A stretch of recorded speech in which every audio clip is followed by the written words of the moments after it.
How's it going, folks? Welcome back to the channel. It's good to see you. We've got another 4 matches that we're going to touch on today over in Madrid.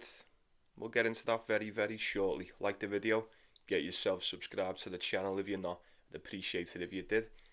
3 more. That's all we need. 3 more until we reach 1,000. Who's it going to be?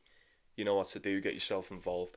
I'd love to have you. If you want to support the channel, there's a link in the description, the pinned comment, or you can just hit the thanks just below the video. It's entirely up to you. Very well then. How did we manage today? How did we get on? I'll go first. I had the double, managed to get that. I had Medvedev to beat Minaur. Just about got that one done in the end. Then I had Draper to take just the 1 set. Off of Matteo Berrettini. Very lucky that I was given that. As you probably know, Berrettini had to retire just at the start of the second. Good stuff from Draper in the tiebreak. And then touching on the games from the day before, I had Minaur to beat Diallo. He looked great in the first set. Look, I mean, can't take nothing away from Diallo. He played good. He managed to get a little bit of a grip on that match. The more it went on, Minaur noticeably worse as the match got on. I can live with that. Although Minaur didn't manage to get it done, Tommy Paul most certainly did. Very happy with him against Kachanov too. So not a bad day. Not a bad day at all. Rather pleased. No complaints whatsoever. Get yourself involved. Did you win? Did you lose? Did you come close? Share with the group. Don't be shy. But alright then. Now that's out the way. For the best, once again, I think we're all caught up now after these. First off, we have got big foe, Matteo Arnaldi. Should be interesting. Tough one to predict, I won't lie to you. Fairly close on the odds. You get Matteo Arnaldi as a very slight favourite in this 1.7 roundabout. Well, it's 1.65 certain, you know, in some places. Let's call it 1.7. I think it's easy to look at Matteo Arnaldi, and this has taken nothing away from him. It's easy to look at the results he's had this week and say, yeah, I think he wins this one. He looks solid against Borna Coric. I mean, solid enough. 3 sets. Not that convinced personally, but a win's a win. Straight set against Djokovic, even though it was a much more passive Djokovic than the one we're probably used to. It still stands. It is what it is. That'll give you all the confidence you need to go on in the tournament. And then he looked equally, if not more, solid against Dimitrov. You know, say something about that. He most definitely deserves to be here. Big Foe's looked alright as well. He looked decent against Darderi. A lot of people had written him off in that one. We know how good Darderi has been on the clay. He had to pull out in the second set. You know, I didn't actually watch it. You know, was he injured? Was he just getting pummeled by Big Foe? I'm not too sure. He was probably injured, right? And then we fast forward to the 3rd round against Alexander Muller. Once again, we thought, you know, there was definitely potential for Big Foe to struggle in that one. No, absolutely not. 6-3, 6-3. Easy as you like. Good stuff. Statistically, we've gotten more from Big Foe this week than we have Matteo Arnaldi, but he has played 1 game less, so that probably explains it. I think it's tough, man. It really could go either way. They've played each other once before. That was back in Wimbledon last year. 5 sets went the distance. Tiebreaker in the first, and then 6-2, 6-1, 6-3, 6-3. Yeah, you don't need me to tell you. Both of these are more than capable of beating one another. They're also more than capable of beating themselves on today. With it being so close, I don't think I've got a look on this one. You could take either one for a set. Perfect parlay piece. If you want my opinion on this matchup, with it being, look, I know you get Matteo Arnaldi as a slight favourite. What I'd say on this, I think this really is more of a 50-50 matchup. I do. If it was on the hard courts, I'd probably lean more towards Big Foe, but we're not. We're on the clay. Given what we've seen this week, I would say this is a true 50-50 matchup with you getting plus money on one side as opposed to the other. I wouldn't mind just taking Big Foe. Only a slight dog, you know, you're not getting much plus money, but it's still plus. I think Big Foe stands a very good chance of getting this one done. I don't mind him for a set at the bare minimum. You pay your money and you take your choice. As always, you let me know what you're doing on that. You tell me. I quite like Big Foe to pull off the upset. Well, would it be an upset? That wouldn't really be an upset to me. Statistical upset potentially, but no, I don't think Big Foe. He doesn't strike me as a dog in this matchup, so I couldn't talk it off taking him. I would much rather have a sprinkle on Big Foe than what I would Matteo Arnaldi at 1.65, 1.7, but that's just me. Like I said, you let me know if you've got anything for that, and we'll crack on with Jack Draper and Tommy Paul. They meet again. They meet again. These usually have decent games. Played each other quite a bit over the past couple of years. Head to head is 3-2 to Jack Draper. Played each other 4 times last year, 2 apiece. You know, Jack Draper got it done in Adelaide, and he also got it done over in Acapulco. Straight sets, the pair of them. He bageled him in Acapulco, and then he beat him 6-1 in the first set over in Adelaide, and then the second set was 6-4 in the pair of them. Tommy Paul had beaten Jack Draper in the Australian Open 3-1, and then he beat him over in Queens last year on the grass 2-1. Now it's safe to say, when Jack Draper beats Tommy Paul, he beats the fuck out of him. When Tommy Paul's beaten Jack Draper, they've been a little bit more back and forth, a little bit more close, you know, but he's managed to grind them out. What are the odds? What's the price, Mr. Wolf? Jack Draper 1.6. I don't mind that. Now, I've been very, very impressed with Tommy Paul. Let me just say this before we make any rash decisions. I knew he was going to be Joao Fonseca. I didn't feel like he should be a dog in that, but he was. I understood it to an extent, but it is what it is. He got that one done. Straight sets. Tough game. It was anything but easy. 2 tiebreakers, but he showed what he was in the end. And then he played Kachanov. A lot more difficult against Kachanov. Kachanov's been playing good though, man. Kachanov's been playing the best that we've seen him play in quite some time. And we do know he's always a bit of a sleeper in these tournaments. He's no joke, Kachanov, when he's firing. But he was no match for Tommy Paul. Ultimately on the day, 2-1. You know, 6-3, 3-6, 6-2. Very, very solid behind the serve was Tommy Paul. Just his overall game's decent as well. We know he's more of a hardcore guy, but his game translates, it tends to translate rather well over onto the hard earth clay. I'll give him that. Jack Draper though, I mean, not only did he look good against Berrettini today, you know, he did give away his serve, managed to get it back. I'd imagine he would have went on to win that game. He's better than Berrettini anyway. Maybe that's very easy to say in hindsight.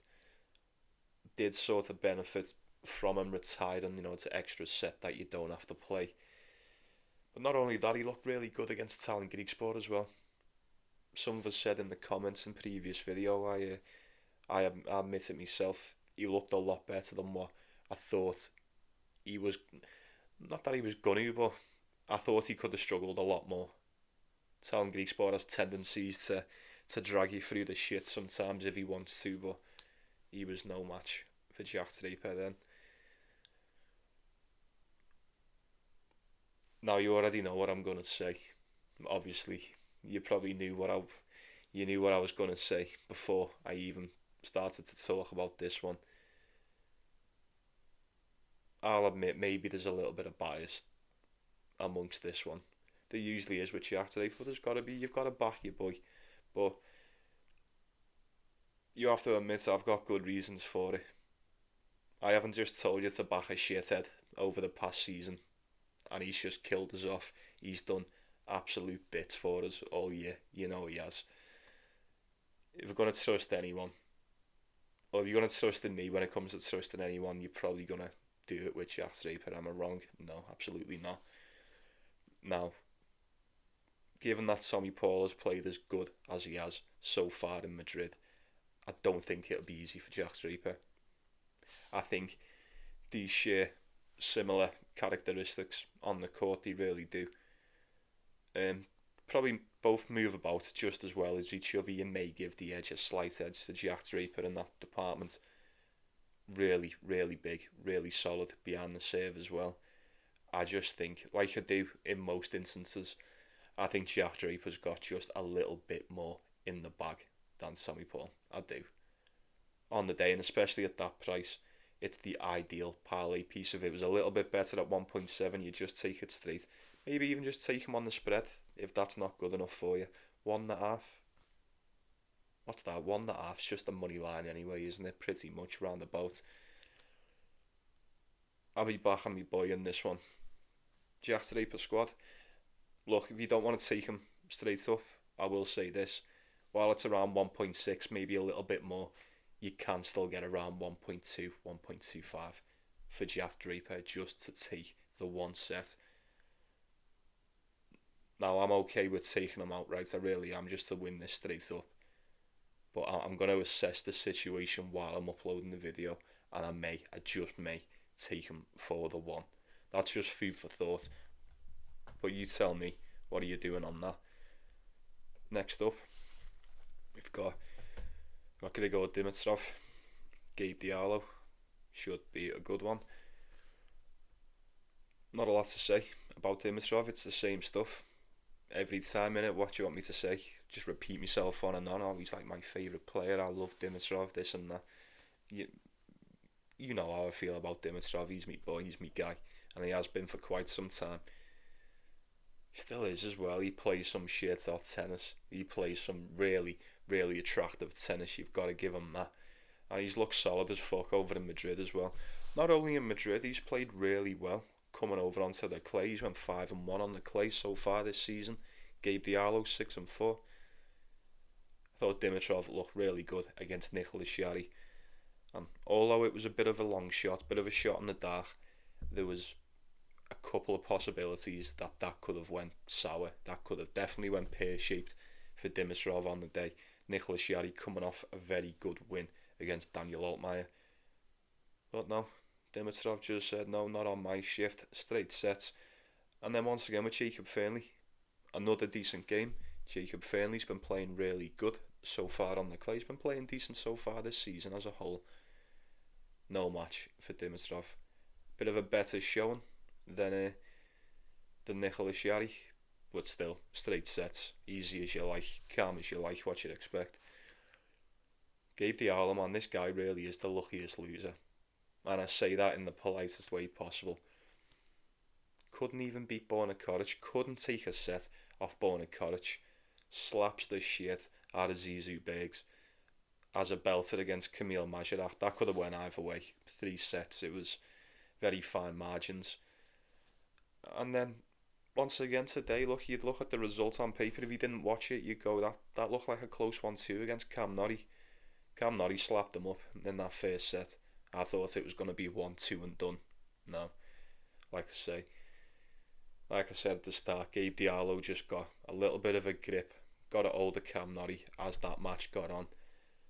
And Cam Norrie just got noticeably worse. And you know what, I'll just say this, I'd be remiss if I didn't say that Cam Norrie had so many chances to just break and just put that game to bed.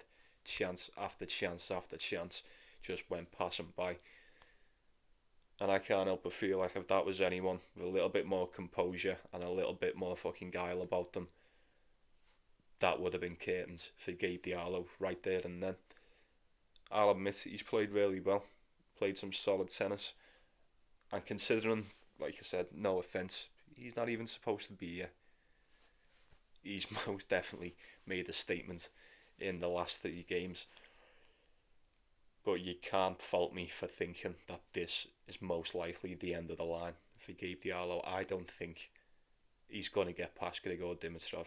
And the fact that I'm seeing Grigor Dimitrov at around 1.5, and my eyes playing tricks on me, that can't be me. If this was any other tournament, any other time on the calendar, you'd go Dimitrov all day. That spread's 2.5. I'm thinking on just taking Dimitrov minus the 2.5. I think it comes in. I would be, and I'm not saying it's impossible because it's not.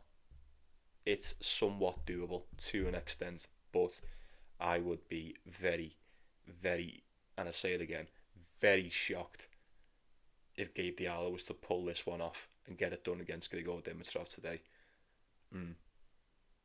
I see it highly unlikely, not impossible, but highly unlikely at that. 1.45, 1.5, depending where you look. Are you fucking stupid? Give me that all day. Every day of the week I'll be having Dimitrov there. And then let's wrap this shit up. Last one. We've got Alex Di Minaur, Lorenzo Musetti. This is probably the most interesting one of the day, isn't that? That may shock you. You might be going to have Jack Draper's playing. I know Jack Draper's playing. Draper and Tommy Paul will be good.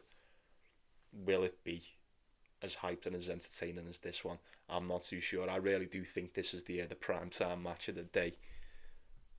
But we'll see. We'll certainly cross that bridge when we come to it. But before we touch on this one, who remembers this one? Was it last week, the week before? We've only just had it. Monte Carlo. If you'd already forgotten, let me just remind you. How good was Di Minaur playing in that first set? Fantastic. 6-1. Fucked them up. And Musetti just done what Musetti did all through Monaco and just came back, took that second set and then punished them in the third. What can you say about that? One hell of a tournament. One hell of a tournament it really was. And everything that I said leading up to that match a couple of weeks ago in Monaco, it probably still stands for this one. I think Alex Di Minaur has been playing lights out this week. He dealt with Sonego and he dealt with Tiafoe as well. Dead easy. Didn't even break a sweat, not a fucking bead on him. Straight sets the pair.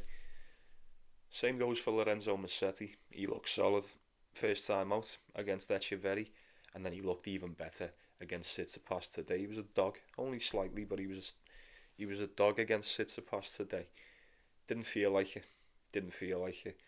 We mentioned it yesterday. I'll just say it again. Musetti is most definitely playing like one of the best players at the moment. A top ranked player. Fantastic on the clay. Reached the finals in Monte Carlo.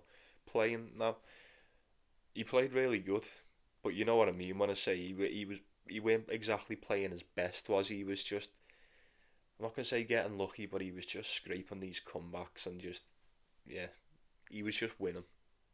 He wasn't convincing in quite a few games. He weren't convincing in the first one against Boo. Same against Lehechka. A bit better against Berrettini. Same not convincing stuff against Tsitsipas, and once again against Di Minaur. Finally fell victim to Alcaraz in the final, even though he did take a set. Even though I've just said Di Minaur has been playing lights out, he was playing lights out over in Monte Carlo before he bumped into Musetti. He beat Thomas Mahac, Daniel Medvedev in straight sets, and then Grigor Dimitrov in straight sets. Now, even if it matters just a little bit, I'll still mention it. You'll probably agree. I think these courts over in Madrid, even though it is still a clay, I think these clay courts in Madrid will probably suit Alex Di Minaur. Not more than Musetti, but they will definitely suit Di Minaur a little bit, if not a lot better than what the ones did in Monte Carlo. A little bit faster over here. We've already touched on that. I don't think Musetti is going to have as much as the crowd on his side as he did over in Monaco. That was basically home court advantage. Not the case over here in Spain, obviously. We could be in for a bounce back spot.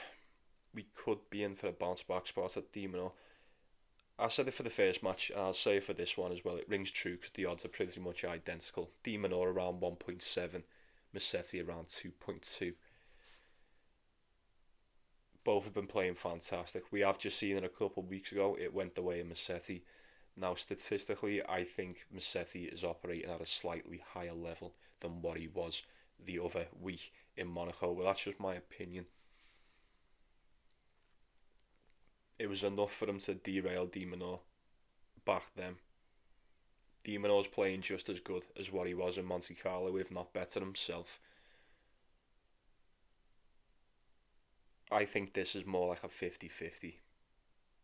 It is, it's only a slight lean towards Minaur 1.7, but like I said with the big foe match, I think this really is 50-50. Could go either way, like the first one did. You're getting plus money on one side as opposed to the other. I think Musetti is not a bad shout today. I think a lot of people are going to be on Musetti today. I really do, based on what they've seen the past few weeks. I do like Alex de Minaur, as I did in Monaco. I still like him in this. With it being as close, you could take either one for a set. Before we wrap up, just food for thought as well. I feel like Musetti, de Minaur for the first set, anyone? I think Musetti's a little bit vulnerable in these first sets, as we've seen in Monaco, and even though he hasn't dropped one yet in Madrid, he did, well, Echeverri managed to break back and it went to a tiebreaker in the first one. Even Tsitsipas broke him instantly today. I don't know. I feel like de Minaur is just the type of player that if he comes out firing, if he comes out hot, if you let these sets start to slip away from you, you may struggle to get them back. But I don't know. De Minaur for that first set, not a bad shout. See what the price is. Let me know in the comments. Well, that's going to do us, folks. Very well then. I'll be saying good night to you. You take care of yourselves, you take care of one another, and you take it easy. Like and subscribe. Like I said, 3 more. Who's it gonna be?